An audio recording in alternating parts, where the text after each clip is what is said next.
ছাত্ররা অবাধ্য, ছাত্ররা কথা শুনে না, ছাত্ররা উচ্ছৃঙ্খল, এদের দিয়ে কিচ্ছু হবে না, এমন একটি আলাপ ছড়িয়ে দেয়া হচ্ছে আজকাল। তো যারাই আলাপটি করছেন আমি তাদেরকে দুভাগে ভাগ করতে চাই। একটি শ্রেণী হলো সরল মনা, একটু বোকাশোকা টাইপ, কোনো কিছুর গভীরে ঢুকেন না, কিছু শুনেছেন তো ওইটি বলে বেড়ান, ওইটি প্রচার করতে থাকেন, বা সাধারণ বুদ্ধিতে যা কুলোয় ওইটি তার স্থির সিদ্ধান্ত। তারা বলছেন যে ছাত্রদের দিয়ে কিছু হবে না, এরা তেমন ক্ষতিকারক না, বোঝালে বুঝবে বিষয়টি। আরেকটি শ্রেণী আছে, এরা ধান্দাবাজ, চতুর, এবং এরা আওয়ামী বাকশালী মানসিকতা ধারণ করে। এরা ইচ্ছে করে এই বয়ানটি ছড়িয়ে দিচ্ছে এটি বোঝাবার জন্যে যে ছাত্রদের এই কথিত উচ্ছৃঙ্খলতা, এই উচ্ছৃঙ্খল আচরণ, সহিংসতা, মারামারি ঝগড়া করবার প্রবণতা, এগুলো সরাসরি জুলাই অভ্যুত্থানের সঙ্গে সম্পর্কিত। এদেশে জুলাই অভ্যুত্থান না হলে ছাত্ররা উচ্ছৃঙ্খল হতো না, ছাত্ররা সভ্য, ভব্য, নম্র, ভদ্র থাকত। এই শ্রেণীটি ধান্দাবাজ। প্রিয় দর্শক, এদেরকে চিনে রাখতে হবে, এরা ক্ষতিকারক। তো আমি যেই প্রসঙ্গে আজকে ছাত্রদের উচ্ছৃঙ্খলতা বা সহিংসতা নিয়ে কথা বলছি সেটি হলো ঢাকার সায়েন্স ল্যাবরেটরি এবং নিউ মার্কেট এলাকা, কিছুটা ধানমন্ডির অংশ, কারণ সেখানে 3টি শিক্ষা প্রতিষ্ঠান নিয়ে কথা বলবো। শিক্ষা প্রতিষ্ঠানগুলোর অবস্থান ভেদে এই জায়গাগুলো সব পড়েছে। সায়েন্স ল্যাবরেটরি পড়েছে, নিউ মার্কেট এলাকা পড়েছে, এবং ধানমন্ডির একাংশ পড়েছে। কারণ এই 3টি শিক্ষা প্রতিষ্ঠান হলো আইডিয়াল কলেজ, সিটি কলেজ এবং ঢাকা কলেজ। আর এই 3টি কলেজ সারা বছর, গত অনেক বছর থেকে সারা বছর কোনো না কোনোভাবে নিউজ পেপার হেডলাইন হচ্ছে, আর বিশেষভাবে নেতিবাচক হেডলাইন, আর সেটি হলো মারামারি। নিজেদের মধ্যে মারামারি, হানাহানি, কাটাকাটি, যত রকমের উচ্ছৃঙ্খলতা আছে সব তারা প্রদর্শন করছে। গতকাল ছিল বৃহস্পতিবার 21 আগস্ট। গতকাল সকালের দিকে 11:30টায় ঢাকা কলেজ এবং সিটি কলেজের ছাত্ররা মারামারিতে জড়িয়ে পড়ে, আর সেখানে পুলিশ সহ 2 পক্ষের 10 জনের বেশি আহত হন। আহতের সংখ্যা বোধহয় পরে বেড়েছে, আমি যখন নিউজটি নিচ্ছিলাম 10-11 জনের কথা জেনেছি। তো এটি ছিল গতকালকের হেডলাইন। যারা দেখেছেন পত্রিকায় বা টিভিতে দেখেছেন, তারা দেখেছেন কিভাবে রণক্ষেত্র হয়ে উঠেছিল সেই এলাকাটি। আর একটু পেছনে যদি ফিরে যাই তাহলে এরকম হেডলাইন অসংখ্য পাবো আমরা। 2024 থেকে শুরু করি, এর পেছনে আর যাব না। 2024-এর 25 জানুয়ারি ঢাকা কলেজ এবং সিটি কলেজের ছাত্ররা সংঘর্ষে জড়িয়ে পড়ে, ছাত্ররা, এবং সেখানে রাস্তায় তারা বাস এবং লেগুনা ভাঙচুর করে। নিজেদের হয়তো একে অপরকে মারতে পারেনি, সুবিধা হয়নি, রাগ গিয়ে পড়েছে রাস্তায় চলমান বাস এবং লেগুনার উপর, সেগুলো তারা ভেঙেছে। একবার ভেবে দেখুন, সেই বাসের যাত্রী আপনি, আমি, শিশু, মহিলা, বৃদ্ধ, বৃদ্ধা, বাসের ভেতর যে যাত্রীরা আছে তাদের কি অবস্থা? বাসকে পিটিয়ে ভাঙা হচ্ছে।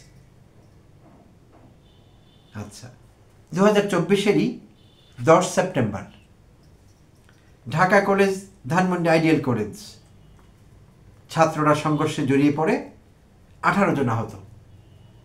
কারণ আছে, কারণগুলো আর ডিটেলে গেলাম না, কারণগুলো আমি একবারে বলবো কি কি কারণ মোটা দাগে এর পেছনে আছে। আচ্ছা, তো এই বলছিলাম 2024-এর কথা। এবছর যদি আসি 21 নভেম্বর আরেকটি আছে। 21 নভেম্বর 2024-এ আরেকটি ঘটনা ঘটেছে ঢাকা কলেজ এবং সিটি কলেজ, এবং সেখানে 3 ঘন্টা ব্যাপী সংঘর্ষ ঘটে 21 নভেম্বর 2024-এ। পুলিশ সহ 100-র উপরে আহত হন শিক্ষার্থীরা।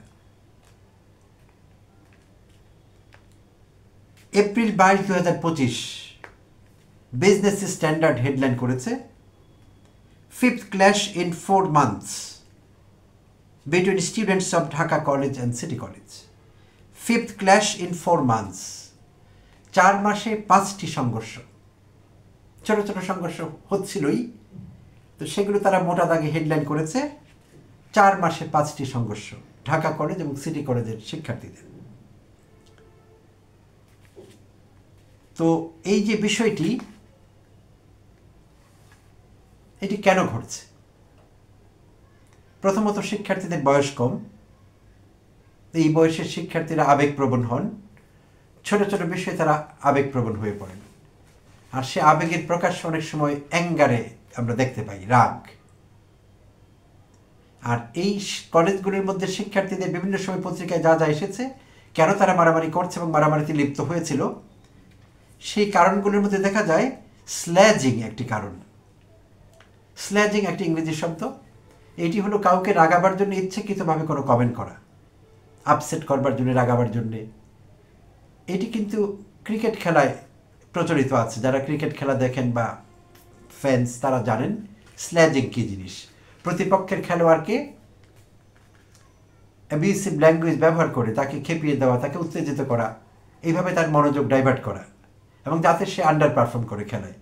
তো ক্রিকেট থেকে এসেছে মূলত, বাট অন্য জায়গায়ও সেটি জেনারেল ইউজও আছে, ক্রিকেটের বাইরেও ব্যবহার করা যায়। কাউকে আপসেট করবার জন্য ইচ্ছাকৃতভাবে তাকে অপমানসূচক কথা বলা, স্ল্যাজিং। তো দেখা গেল এক কলেজের শিক্ষার্থী আরেক কলেজের শিক্ষার্থীকে দেখে তাকে স্ল্যাজ করছে, ইচ্ছাকৃতভাবে তাকে রাখাবার জন্য অপমানজনক কথাবার্তা বলছে, কথা কাটাকাটি। কোনো একটি ছোট্ট বিষয়ে কথা কাটাকাটি হচ্ছে, মারামারি শুরু হয়ে গেল। দুজনের মধ্যে মারামারি সীমিত ছিল, 2 কলেজ যুক্ত হয়ে গেল পুরোপুরি। তিরস্কার বা কটূক্তি, একে অপরকে কোনো কারণে তিরস্কার করলো, কটূক্তি করলো। কেউ কারো মেয়ে বন্ধুর দিকে তাকিয়েছে, এমন খবরও আছে। রাস্তায় যাচ্ছে কোনো ছেলে তার মেয়ে বন্ধুকে নিয়ে, অন্য কলেজের ছেলে তার মেয়ে বন্ধুর দিকে তাকিয়েছে, কেন তাকাবে? মারামারি লেগে গেছে, 2 পক্ষ 2 কলেজ জড়িয়ে পড়েছে।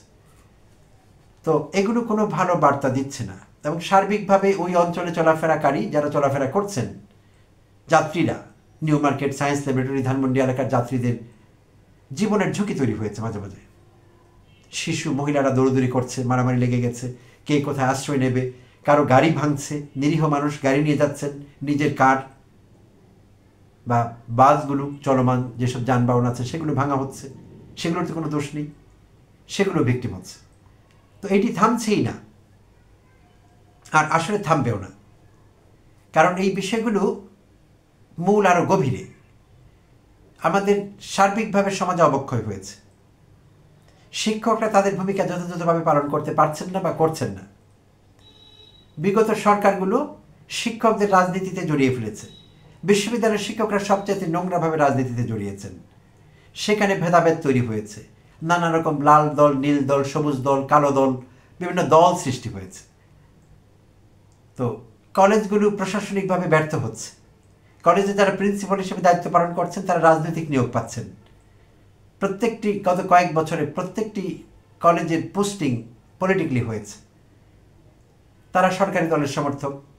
ছাত্র জীবনে নিজেই গোন্ডা ছিলেন, ছাত্রলীগ করতেন, এইসব নানাবিধ কারণে এর পেছনে জড়িত। তো শিক্ষকদের নিজেদেরই নিয়ন্ত্রণ নেই কলেজগুলোর উপর, ফলে ছেলেমেয়েরা অবাধ্য হচ্ছে, উশৃঙ্খল হচ্ছে, এবং তারা জানে এগুলো করলে বিশেষ কিছু হবে না। বহু বছর আগের কথা একটু অপ্রাসঙ্গিকভাবে বলছি, ঢাকার নটরডেম কলেজে পড়তাম, 1984-85 সেশনের কথা বলছি। তো সেখানে ছাত্রদের বিচার করবার জন্য এখনও আছে আমি জানি, একটি পদ সৃষ্টি করা হয়েছে, director of student guidance and counselling, এরকম একটি পদ আছে নটরডেম কলেজে। তিনি একজন ওয়েল কোয়ালিফাইড মানুষ। আমাদের সময় যিনি ছিলেন তিনি একজন খ্রিস্টান বাংলাদেশি ভদ্রলোক ছিলেন, অ্যাংলো বাংলাদেশি, টেরেন্স পিনেরো। আনফর্চুনেটলি বেশ কয়েক বছর আগে উনি মারা গেছেন, অকাল মৃত্যু হয়েছে তার, অত বয়স ছিল না। টেরেন্স পিনেরো ছিলেন আমাদের director of guidance and student counselling. তো তিনি আমাদের বিচার আচার করতেন, আমাদের কোনো ত্রুটি হলে, আমাদের কোনো শৃঙ্খলা ভঙ্গ হলে, কেউ ইনডিসিপ্লিনের কারণ হলে কোনো স্টুডেন্ট, তিনি বিচার করতেন। এবং তিনি একবার যাকে টিসি দিয়ে দিতেন সেই টিসিতে হাত দেওয়ার ক্ষমতার কারো ছিল না, প্রিন্সিপালের কাছেও রিভিউ করবার বা মার্সি পিটিশনের কোনো সুযোগ ছিল না, ওটা ফাইনাল। তিনি যদি মনে করতেন কোনো ছাত্র শৃঙ্খলা ভঙ্গ করেছে, সোর্স অফ ইনডিসিপ্লিন হয়েছে, শেষ, তাকে টিসি নিতে হবে নটরডেম কলেজ থেকে। কত ভালো ছাত্র কোত্থেকে এসেছে, মাতৃপিতৃ পরিচয় কি, কোন দল করে, এসবের কোনো বিষয় নেই, ফুল স্টপ, টিসি। তা আমরা তটস্থ থাকতাম ভয়ে, আমরা যখন দেখতাম বারান্দার এক মাথা থেকে অন্য মাথায়, মূল ভবনের কথা বলছি নটরডেম কলেজের, এখন ভিতরে অনেক স্ট্রাকচারাল পরিবর্তন হয়েছে, অনেক বছরে আমি ভিতরে ঢুকিনি। তো তখন যে মূল ভবনটি ছিল, সেই ভবনের পূর্ব মাথা থেকে পশ্চিম মাথা বিশাল বড় বারান্দা। তা আমরা যদি দেখতাম যে পশ্চিম মাথায় তিনি দাঁড়িয়ে আছেন বা পশ্চিম মাথা থেকে রওনা হয়েছেন, পূর্ব মাথার দিকে আসবেন, আর আমি পশ্চিম দিকে যাব, কোনো কারণে যেতাম না, আমরা গতিপথ পরিবর্তন করতাম, থেমে যেতাম, কারণ কোনো কারণে তার রোশানলে পড়লে টিসি নিশ্চিত কেউ ফেরাতে পারবে না। এই ভয়টা আমাদের মধ্যে কাজ করত। ফলে নটরডেম কলেজের ছাত্ররা কোথাও মারামারিতে জড়িয়ে পড়েছিল, উচ্ছৃঙ্খল হয়েছিল, এই তথ্য আমার কাছে জানা নেই, আমি জানি না, এবং ঘটেনি, আমি নিশ্চিত ঘটতে পারবে না। কারণ কেউ নটরডেম কলেজ থেকে টিসি চাচ্ছে না, কোনো স্টুডেন্ট চায় না, কোনো গার্ডিয়ান চায় না। আর ইনডিসিপ্লিনের কারণে কোনো ছাত্র যদি টিসি পায়, গার্ডিয়ান তাকে বাসায় জায়গা দেবে না,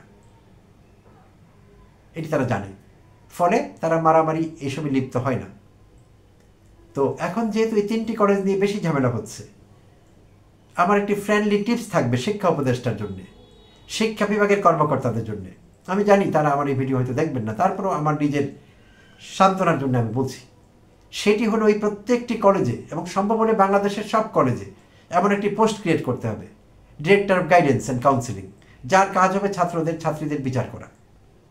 প্রিন্সিপালও এটি করবেন না, প্রিন্সিপালের হাজার কাজ তাকে করবার, তিনি এই কাজগুলো করবেন এবং বিচার করে ছাত্রীদের টিসি দেবেন, শাস্তিমূলক ব্যবস্থা নেবেন। এবং যদি এটি বাস্তবায়ন করা যায়, এই শিক্ষা প্রতিষ্ঠান কেন্দ্রিক গন্ডামি, মারামারি, উশৃঙ্খলতা এগুলো বন্ধ হবে। আর কোনো রাস্তা নেই।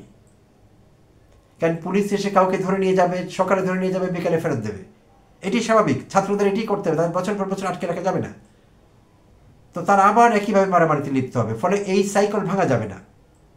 এই সাইকেল যদি ভাঙতে হয়, বিশেষভাবে অন্তত প্রাথমিকভাবে এই 3টি কলেজ দিয়ে শুরু করতে হবে। 3টি কলেজে একটি পদ সৃষ্টি করতে হবে, director of guidance and counselling, এবং সেখানে তারা বিচার করবেন ছাত্রছাত্রীদের। এটি একমাত্র রাস্তা। আর না হলে আপাতত আমাদের এর থেকে মুক্তি পাবার কোনো সুযোগ নেই। ধন্যবাদ সবাইকে, ভালো থাকবেন।